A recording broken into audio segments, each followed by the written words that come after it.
So I had the chance to go to Chile and take the Panasonic G9. And it was a wonderful experience, and I'll give you some insight into both the trip to Chile and using the Panasonic G9 as a travel camera.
Hi, my name is John Kitchens, and my day job is as a retina specialist. Not only is it a blessing to really help people to see better and function better and have a better life, but it's also really a unique opportunity to take the information that we have here in the United States, the surgical techniques that we have, the technology that we have, and to be able to talk to other retina specialists, both within the United States and internationally. And I had an opportunity just a week ago to go to Chile, to the Chilean Ophthalmology Society Meeting, and to give 5 different talks at this meeting. And it not only gave me an opportunity to see the expertise and the abilities of the Chilean retina specialists, which, by the way, are amazing, but also to see this most beautiful and amazing South American country. And along the way, I actually had a chance to take the Panasonic G9 with the trio of Leica lenses, the Leica zoom lenses, the 12 to 60, which I found I kept on my camera 90% of the time, along with the 50 to 200, which is absolutely an amazing zoom, and the 8 to 18, which gives you a lot of versatility, a nice wide angle lens for landscapes and for some street videography. Now, I wanted to use the Panasonic G9 on this trip because I felt like it was just the perfect camera for this travel. I knew I was going to be doing a lot of daylight shooting. It's November and it's spring in Chile, and so the hours are long. We have a lot of daylight there, and so I thought that this would be something that I wouldn't need a low light camera for. And I wanted to really try out the G9, which has excellent face detection and great in-body image stabilization. I also knew that I was going to be shooting in the standard picture profile, so I really wouldn't want the log profiles that are you find with the Panasonic GH5 and GH5S. Really trying to do more direct out-of-camera editing. My color grading skills, frankly, are just not that great, and so I kind of feel like by shooting and processing all kind of in one workflow without having to color grade just would be advantageous for me to post these videos and whatnot. So I'm kind of getting away from my attempts at color grading and go more towards just straight out of camera, trying to find the best possible color rendition that I like for these travel videos. what are some of the things I found that I really loved about the Panasonic G9? Well, I think first and foremost, the thing that I loved the most about this camera was the fact that it not only does really good face detect autofocus with very little background hunting, as has been a problem with some of the Panasonic cameras in the past, but that it actually does this body tracking. And I love this. You find it on the G9 and the GH5S. You cannot get it on the GH5. I wish you could, but it allows you the ability to track subjects as their whole body. It'll put just a frame around their entire body when they're too far away for accurate face tracking. And it's great when you use it with back button focus lock. You can find your subject, lock onto it, and it just does a great job. The second thing that I really liked about the G9 was the image stabilization. The dual IS with the G9 was absolutely fantastic. I know it touts it as being 6.5 stops. I do think it's better than the GH5. It has really beautiful colors. I find that the G9 and the GH5S just have better colors than the GH5. I don't shoot a lot in log, but I just found that those two cameras just produce a better skin tones, much more Canon-like. I can take the G9 and shoot it straight out of camera and match it up to my standard picture profile on the EOS R, and it blends just seamlessly. There's just nothing that you need to do to correct those colors. It looks very, very Canon-like as far as skin tones and vibrance and whatnot. So the Panasonic G9 just nailed it from that standpoint. And then the final thing is the ergonomics. The ergonomics of the G9 are just absolutely great. It's got a really deep grip. I carried it around for hours at a time with a Peak Design hand strap on the camera, and it worked absolutely fantastically, flawlessly for what I wanted to do. Lightweight, portable solution with those 3 lenses, and just really was a fantastic camera to take, knowing that I was going to do a lot of daylight shooting. The final thing was the EVF is gorgeous in this camera. And it's the one camera that I found that I wanted to use the EVF more than the back screen. Normally when I'm shooting video, as I travel, I want to use the back screen, flip it out so I can hold it at waist level, or I can hold it away from myself. And with this camera, that EVF is so good that I wanted to have it against my eye. And that gave me a third point of balance. And so the G9 was absolutely a fantastic choice for this. It's a great video camera. The capabilities of being able to do 4K 60 frames per second, even though it doesn't do 10-bit, it doesn't do 400 megabits per second, it is a great video camera. And if you are on a budget, or if you're looking for something that will shoot stills and some video, it's a great camera. If you want to use it as your video camera, it is spectacular. What are some things that I didn't love about the Panasonic G9? Well, I think first and foremost, the biggest thing that I didn't really love about it is you really are limited as far as your video is concerned. The 180 frames per second, 1080p isn't quite as good as what you find on the GH5S or the GH5. You don't have the 400 megabits per second codec, you don't have the 10-bit 422, and you don't have the V-Log picture profiles, although you do have the Cine D and Cine V profiles as well in this camera. Also the limitations of micro four thirds. You know, that smaller sensor size is going to give you less shallow depth of field when you're shooting and want to isolate your subjects, a little less cinematic as far as that goes. And when you look at the low light capabilities, the low light capabilities just aren't quite as good as what you'll get with APS-C or micro four thirds cameras. Beyond that though, I thought it performed great. It has the dual IS technology. It has dual IS in the tripod mode, just like the GH5 does. The colors coming out once again are great. Fantastic travel camera with that trinity of lenses, lightweight, portable, reliable, and frankly fun to shoot with. One other additional note, I shot almost everything with that 12 to 60 lens on it. So if I was going to go ultra lightweight, I think that would be the only lens I would need to take for the vast majority of my shooting and filming.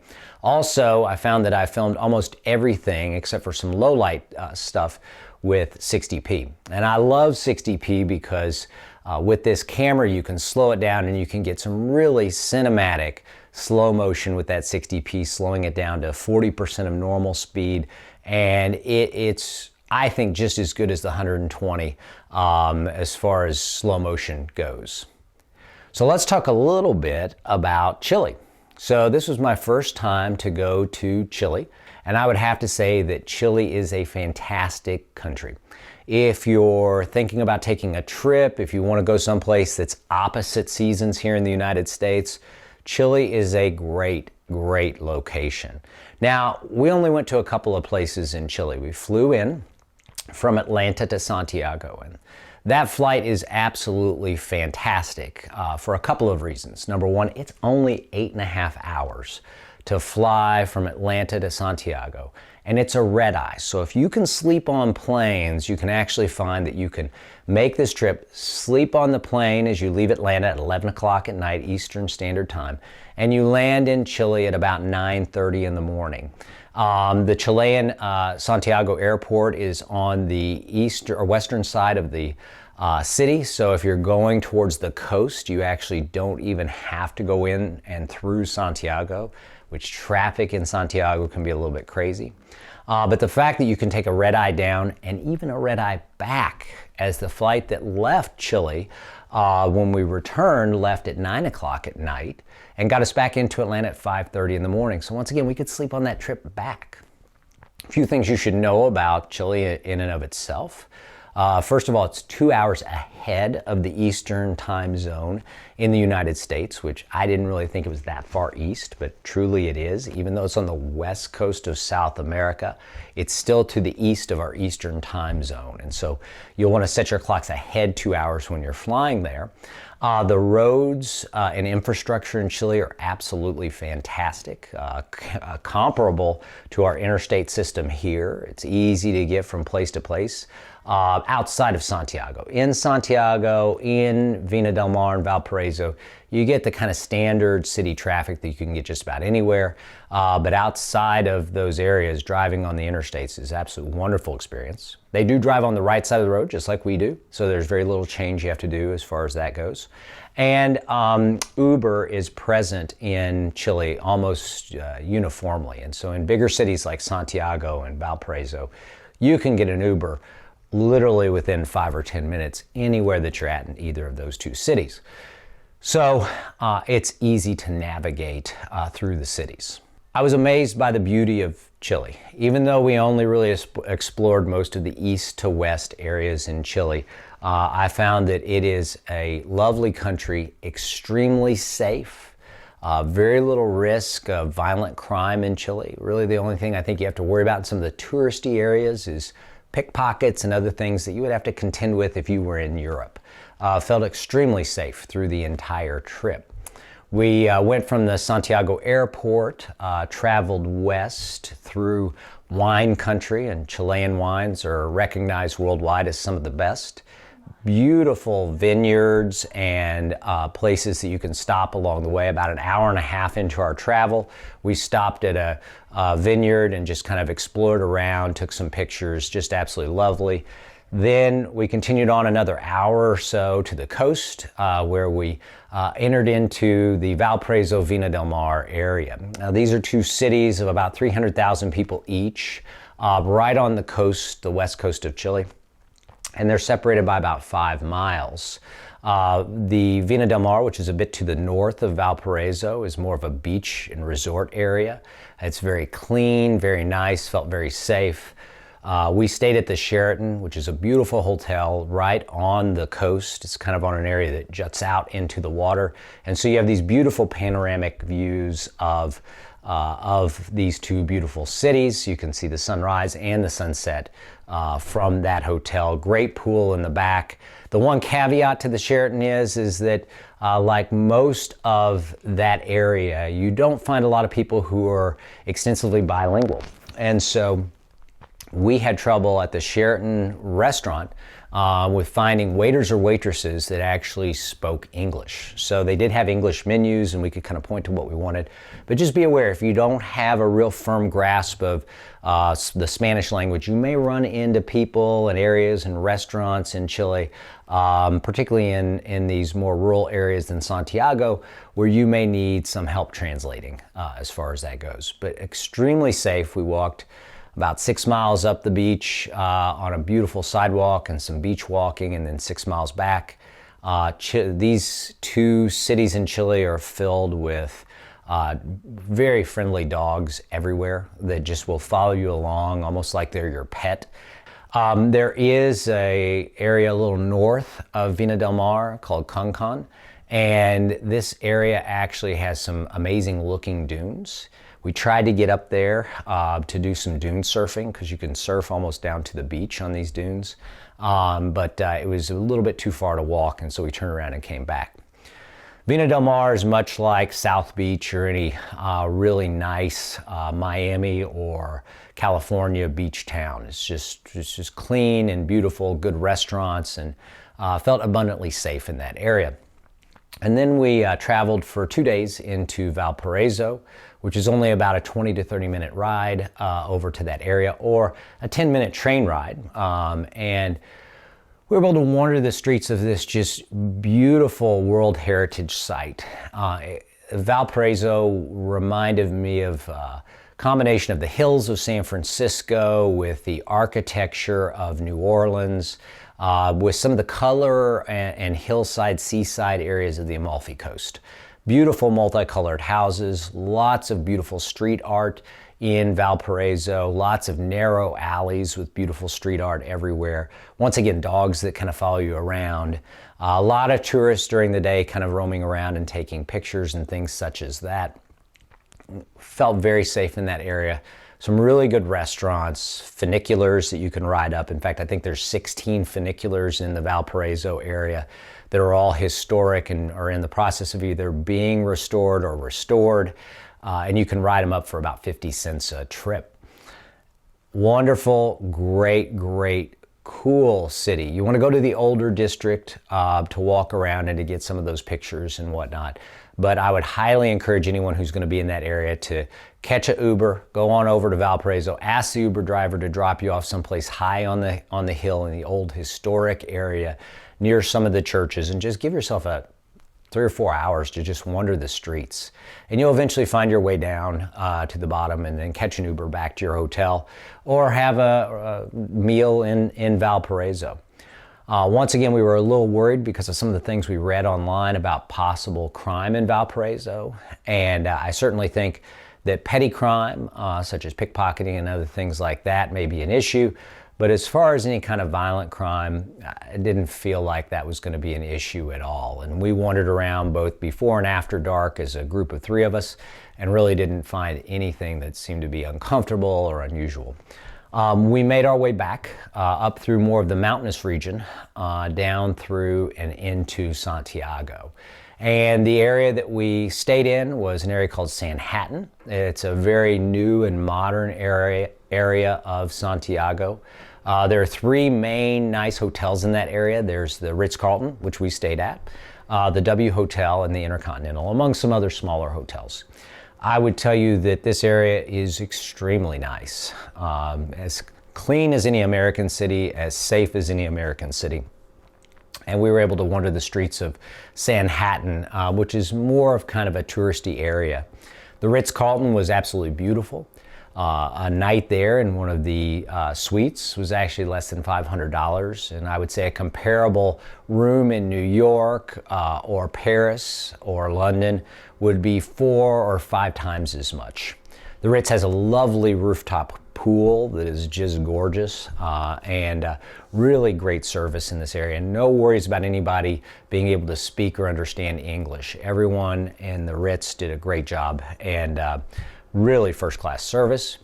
We then had our guide, and we arranged for our guides through A&K Travel, which did a great job, to take us through the city of Santiago. Now, one word of caution, the traffic in Santiago, seemingly 24/7, just seems to be crazy. So going 3 or 4 miles can take you an hour in the traffic of midday Santiago. We went down to the square in the city center of the older part of Santiago and explored around that area, went into a few churches, went into the museum and spent a little bit of time there. And then we went to the San Cristobal Hill, which was absolutely beautiful. It has a large statue of the Virgin Mary on the top of it. We did take a gondola up to the top of that area. And I would recommend that if you're doing this trip and you're going up to that area, which is honestly a can't miss when it comes to Santiago, you need to go up there.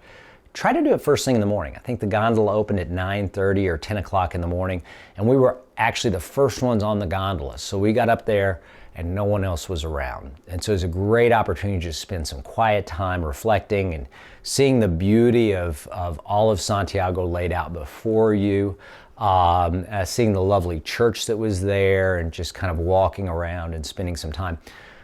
Within about a half an hour, some school groups had arrived and it was getting pretty crowded. So just be aware that getting on that gondola early on is a real advantage. I think you can actually prepay and pre-purchase your tickets so you can just show up and walk right onto the gondola first thing in the morning. We then had a nice lunch and took some time to relax at the hotel, headed back to the airport, which from that Sanhattan area was about 45 minutes to an hour. The airport was lovely. It was small and it's under the process of being expanded drastically as far as the international terminal is concerned, and I think it's going to be finished in 2020. But the terminal that we used was very modern. It just didn't have all the amenities of a large city like you would expect in the States. So you may want to eat before you go to the actual airport.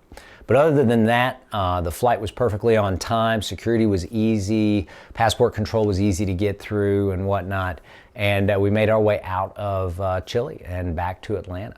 In summary, I would tell you that if you want to go travel any place unique that's really closer than you would expect to the United States, that is fairly budget conscious when it comes to travel and exploration, Chile is an absolutely magnificent place. We didn't even have the chance to explore the Patagonia region to the south, or the high desert to the north, or Easter Island, which all of the guides through A&K said were some of the best places to go. We had pretty limited time and I had to be in the Valparaiso, Vina Del Mar area. But it's a beautiful area. It's great to go for a few days. I don't know that you need to spend more than 2 or 3 days in Valparaiso and Vina Del Mar to really get the full experience. And the Panasonic G9 is an absolutely fantastic, portable, lightweight travel camera with that trinity of lenses that just seems to cover your focal range from 16 millimeters full frame all the way up to 400 millimeters full frame, giving you beautiful image stabilization, image quality, great autofocus in a really portable package, particularly if you're going to be shooting mostly daylight videography or photos. I want to thank you for watching this combination review of the Panasonic G9 and our trip to Santiago and Vina Del Mar / Valparaiso. Appreciate you watching and look forward to more videos. Thank you very much.